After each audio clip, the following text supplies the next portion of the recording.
जय हिंद, जय भारत। आज इस वीडियो में हम क्रॉस प्रोडक्ट देखेंगे। पिछले वीडियो में हम डॉट प्रोडक्ट देख लिए थे। डॉट प्रोडक्ट का क्वेश्चन कैसे सोल्व होगा इसको हम लोग देख लिए थे। आज हम देखेंगे क्रॉस प्रोडक्ट। ठीक है, तो चलिए शुरू करते हैं। Cross product,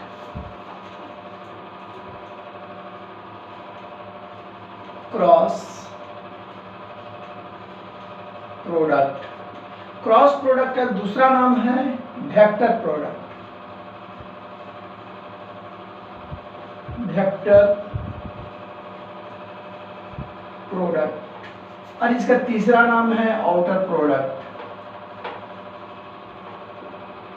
outer product, clear. ये क्रॉस प्रोडक्ट जो है वो सिंबल के आधार पर इसका नामकरण दिया गया है। सिंबल के आधार पर, इसका रिजल्ट के आधार पर ये नामकरण दिया गया है, रिजल्ट के आधार पर। और इसका जो नामकरण दिया गया है वो इफेक्ट के आधार पर। अब हम जरा सा इसको देखेंगे कि जो है प्रोडक्ट जो है वो दो तरह का क्यों है, स्केलर क्यों है और वेक्टर क्यों है। तो ये मान लीजिए कि ये है वाई एक्सिस और ये है एक्स एक्सिस, क्लियर। अब यहाँ पर एक वेक्टर ले लेते हैं। वेक्टर हमने ले लिया, यहाँ पर एक कोई वेक्टर ले लिया तो ये एंगल मान लीजिए कि एक्स एक्सिस के साथ थीटा कोण बनाता है। तो इसका जो कंपोनेंट, इस वेक्टर का इस पर जो कंपोनेंट आएगा वो कॉस आएगा, इस पर जो कंपोनेंट आएगा वो साइन आएगा। कॉस कंपोनेंट जो होगा वो स्केलर होगा, साइन कंपोनेंट जो होगा वो वेक्टर होगा। तो जब दो कंपोनेंट है इसीलिए हमें यहाँ पर दो प्रोडक्ट लेना पड़ता है। तो कॉस का जो कंपोनेंट के साथ जो मल्टीप्लाई आवेगा वह कहलाएगा डॉट प्रोडक्ट, और साइन के साथ जो आवेगा वह कहलाएगा क्रॉस प्रोडक्ट। तो चलिए अब हम देखते हैं। बेसिक हमने देख लिया कि ये प्रोडक्ट दो तरह से क्यों होता है ना। तो आप देखते होंगे कि क्रॉस डॉट प्रोडक्ट में जो है वो कॉस थीटा आता है, साइन प्रोडक्ट में साइन, क्रॉस प्रोडक्ट में साइन थीटा आता है। तो मान लीजिए कि दो वेक्टर हम लेते हैं, एक वेक्टर यहाँ ए लेते हैं और दूसरा वेक्टर हमने ले लिया यहाँ पर वेक्टर बी, और दोनों के बीच का कोण हो गया थीटा, क्लियर। अगर हम प्रोडक्ट लें इधर से इधर घुमा दें तो ये हमारा कहलाएगा एंटी क्लॉक। तो इसको हम जो लिखते हैं वो लिखते हैं vector A cross vector B.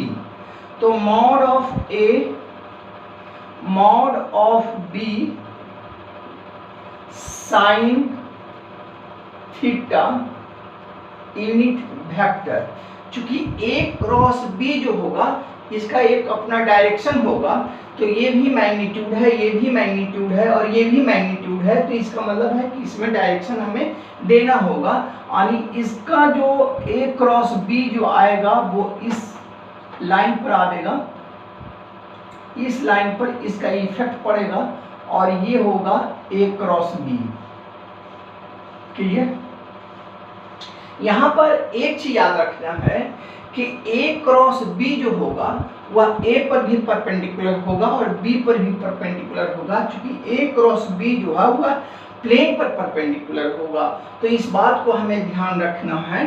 अब अगर हम इसको लिख लें कि बी क्रॉस ए, तो बी क्रॉस ए लिखेंगे तो हम लिखेंगे कि मॉड ऑफ बी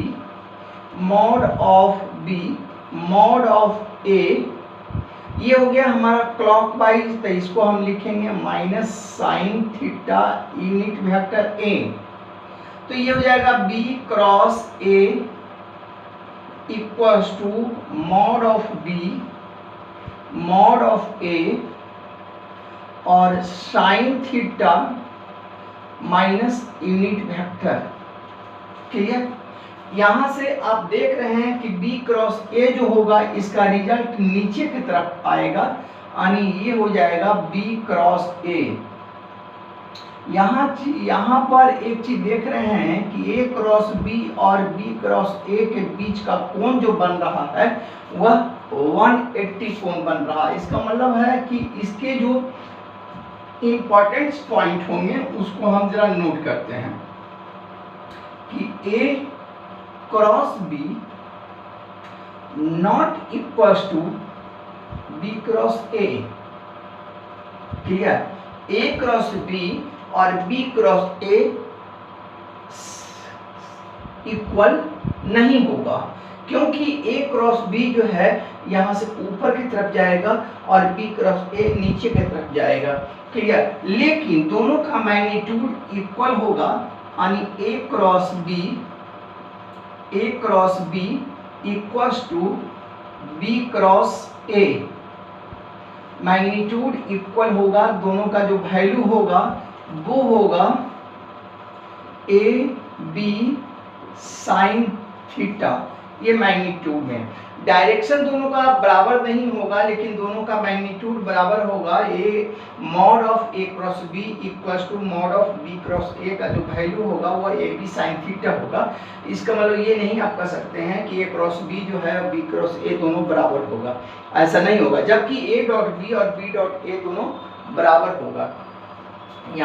यहाँ पर एक चीज और आप याद रखना है कि the angle between A cross B and B cross A is pi. A cross B और B क्रॉस के बीच का जो कोण होगा वह 180 होगा। यहाँ तीसरा पॉइंट, इंपॉर्टेंट पॉइंट याद रखना है कि the direction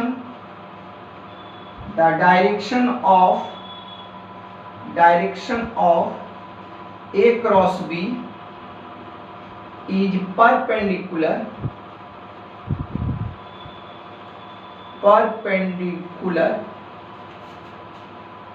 to A and B। Clear, ये बात हमें याद रखना है कि A क्रॉस B का जो डायरेक्शन होगा है ना, वह A पर भी परपेंडिकुलर होगा और B पर भी परपेंडिकुलर होगा।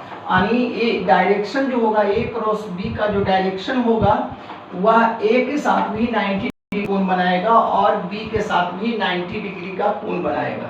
अब हम देखते हैं कि इसका केसेस क्या होगा।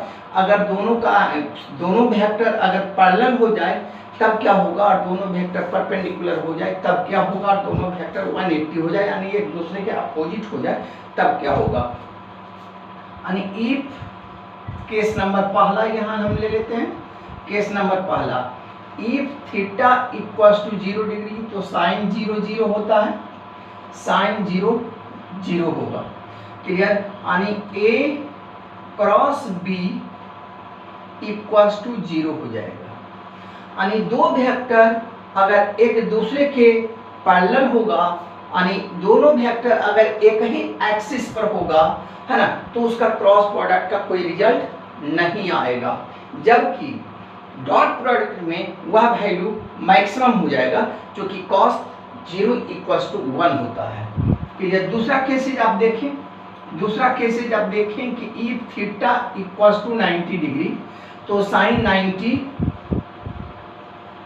91 होता है। तो A क्रॉस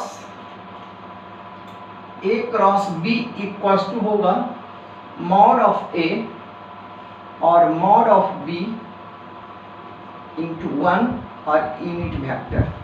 क्लियर, तो ये हो जाएगा कि AB unit vector if A mod of A equals to mod of B, mod of A equals to mod of B, then A cross B equals to A square unit vector या B square unit vector।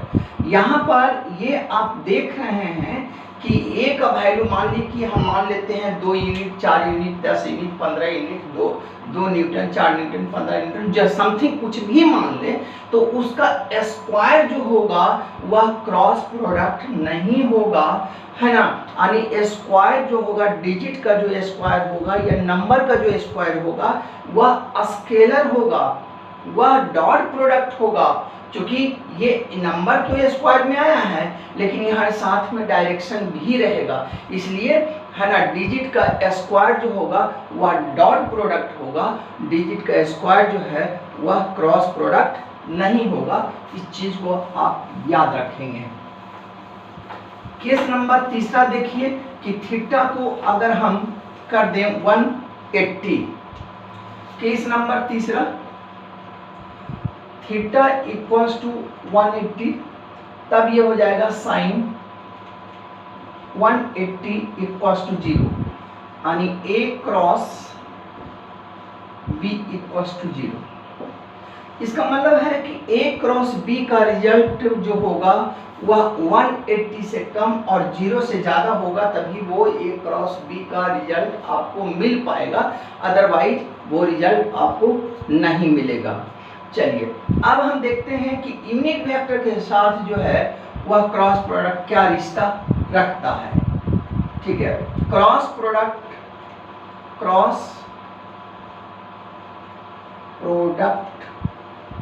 Of unit vector, अगर हम लें कि unit vector i cross i, तो इसका value i cross i का मतलब हो गया कि दोनों एक ही एक्सिस पर है और मैग्नीट्यूड 1 है, तो i क्रॉस i का जो वैल्यू हो जाएगा वह हो जाएगा 0, क्योंकि साइन 0 0 आ जाएगा।